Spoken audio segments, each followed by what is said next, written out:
কাবিলপুরের রাস্তা শিলান্যাস করতে এসে কাবিলপুরের সুশীল সমাজকে উষ্ণ অভ্যর্থনা ও সম্মান জানালেন জঙ্গিপুরের এমপি মাননীয় খলিলুর রহমান মহাশয়। সুশীল সমাজ কাবিলপুর অঞ্চল, এই যে নাম, সেই নাম দীর্ঘায়ু হোক, ভালো থাকুক। আমাদের এমপি খলিলুর রহমান সাহেব আমাদের সম্মানিত করলেন, দু একটি কথা বলবেন সুশীল সমাজের। তাই কাবিলপুরবাসীকে আমাদের সম্মান উৎসর্গ করলাম। এইভাবে যাতে এমপি এবং সকলের পক্ষ থেকে কাবিলপুরবাসী যাতে বরাবর কার্যক্ষেত্রে সব ক্ষেত্রে যাতে সম্মানিত হয়ে আসে ভবিষ্যতে, এই সম্মানটা কাবিলপুরবাসী ন্যায্য দাবি।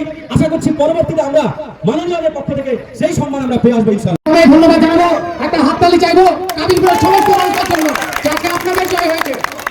তাই কৃতজ্ঞতা জানাবো। আজকে মঞ্চে উপস্থিত আছেন জঙ্গিপুরের শ্রদ্ধেয় সাংসদ খলিলুর রহমান সাহেব, বিধায়ক আসেননি, বিধায়ক প্রতিনিধি। আমরা সুশীল সমাজকে বিশেষভাবে আমন্ত্রণ করা হয়েছে, আমরা আমন্ত্রণটি অরাজনৈতিকভাবে গ্রহণ করেছি। আমি কিছুদিন আগে টোটোতে যখন যাচ্ছি বালিয়া, টোটোওয়ালাকে আমি ভাড়া দিচ্ছি, টোটোওয়ালা বলছে ভাড়া দাদা লাগবে না, আপনারা সুশীল সমাজ, আপনাদের জন্য আমরা কাবিলপুরে একটা রাস্তা পেলে আমাদের গাড়ির যত কিছু যন্ত্রাংশ ভেঙে যায় তার সুরাহা হবে। তখন আনন্দে বুকটা ভরে যায়। আমরা যখন বিনিদ্র রাতের পর রাত আমরা মিটিং করেছি, কি করলে আমাদের ভালো হবে।